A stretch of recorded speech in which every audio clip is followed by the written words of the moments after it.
Mi nombre es Nidia Rocío Vargas. Esto es para la especialización que estoy haciendo en la SAP de gestión pública. Vamos a hablar hoy de la estructura del Estado colombiano.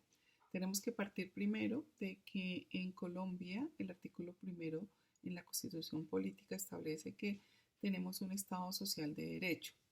Un Estado social de derecho con una república unitaria, descentralizada, con autonomía de sus entidades territoriales, democrática, participativa y pluralista, fundada en el respeto por la dignidad humana, en el trabajo, en la solidaridad y en la prevalencia de los intereses generales. ¿Qué significa que tengamos una república unitaria?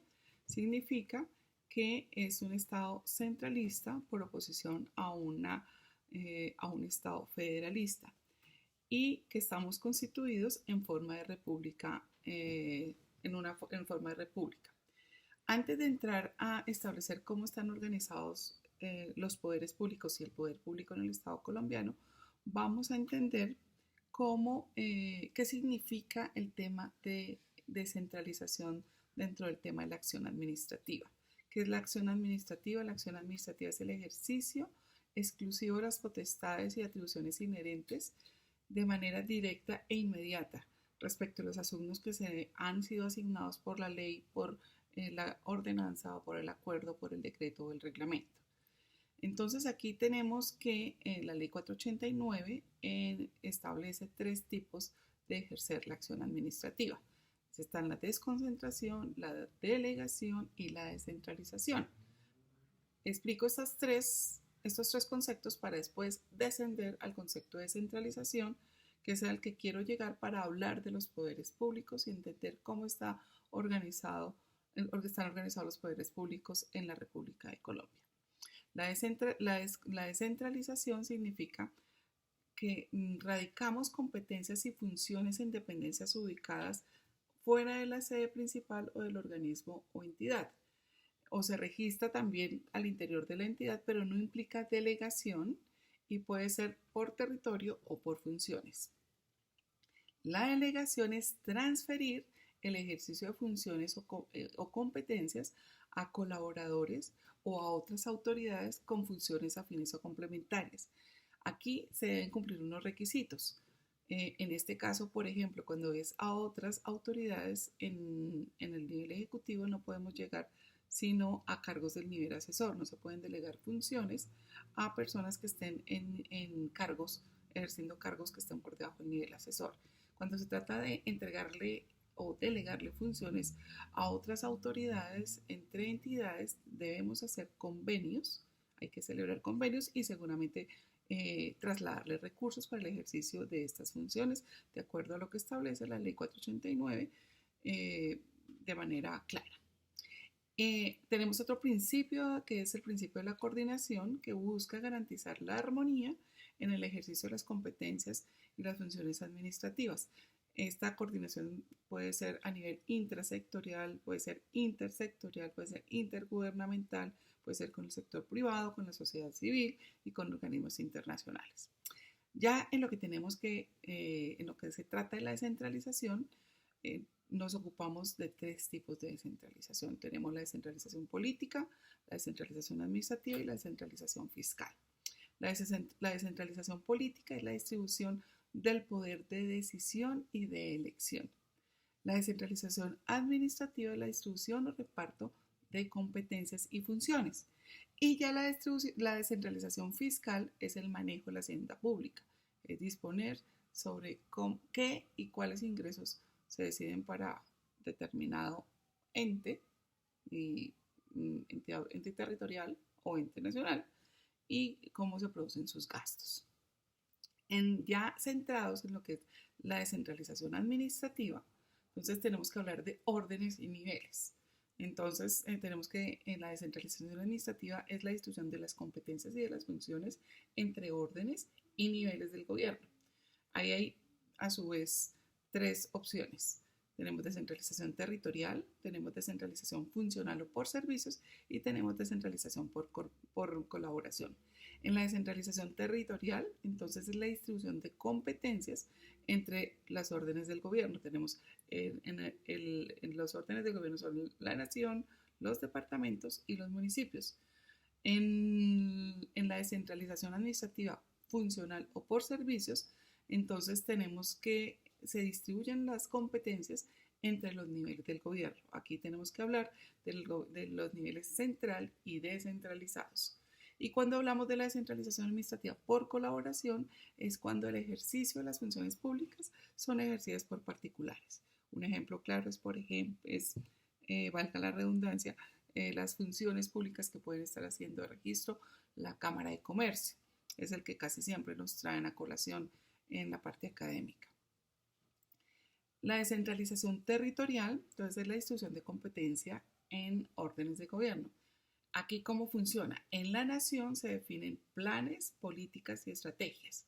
En los departamentos se hace el control a la prestación de los servicios y el municipio es el que presta los servicios. En la descentralización funcional tenemos el sector central, fija las políticas a nivel nacional. En el orden nacional tendremos los ministerios y los departamentos administrativos, y en el orden descentralizado tenemos, en el orden nacional, en el sector descentralizado tendremos la implementación de las políticas. Entonces le corresponde implementar esas políticas que fijó el sector central, en los estados públicos, las empresas sociales del Estado, las empresas industriales y comerciales del Estado y las sociedades de economía mixta o las sociedades públicas. Entonces, así funciona la distribución de competencias y la por descentralización. La descentralización por colaboración, como lo mencioné hace un rato, es el ejercicio de competencias públicas ejercida por particulares en sistemas administrativos, cuando hay participación ciudadana en la gestión y cuando hay asociaciones entre entidades con particulares. Entonces ya con estos tres conceptos claros, sobre todo el de descentralización, es muy importante ya entenderlos para poder entrar a decir cómo está distribuido el poder público en el Estado colombiano. La organización del Estado colombiano tiene distribuido el poder público en 6 partes. Tenemos en las tres ramas del poder que tradicionalmente nos enseñaron a los que ya somos grandes en el colegio. Tenemos la rama ejecutiva, la rama legislativa y la rama judicial, y tenemos otros 3 poderes que también están dentro de la organización del Estado, que son los organismos de control, el organismo electoral y los órganos autónomos. Entonces, la rama legislativa sabemos que es el que dicta las leyes, es el único que puede modificar la Constitución, ejercer control político al gobierno nacional, dicta las leyes. Está constituido por el Congreso y la Cámara de Representantes. La rama ejecutiva es el que cumple funciones administrativas para hacer efectivos los derechos de las comunidades y busca que se cumplan los fines generales de toda la comunidad.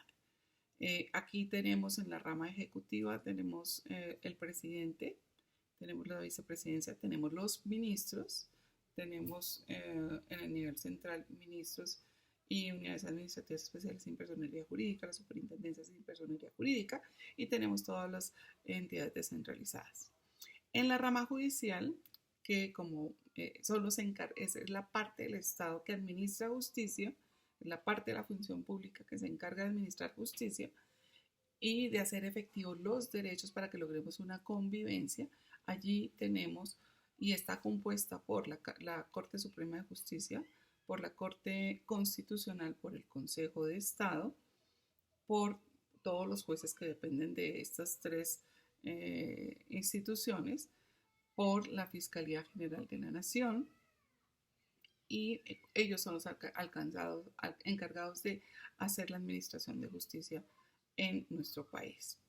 Ahora, vamos a los órganos de control. Tenemos 2 órganos de control. Tenemos la Procuraduría General, que ejerce las funciones del Ministerio Público, que es el órgano encargado de hacer control disciplinario a las conductas de quienes ejercen funciones públicas de investigar y de sancionar, también de promocionar y de hacer efectivos los derechos humanos. Ellos tienen competencia disciplinaria prevalente. Está compuesto por el procurador, por el defensor del pueblo, por todos los procuradores delegados distritales, municipales y por la personería.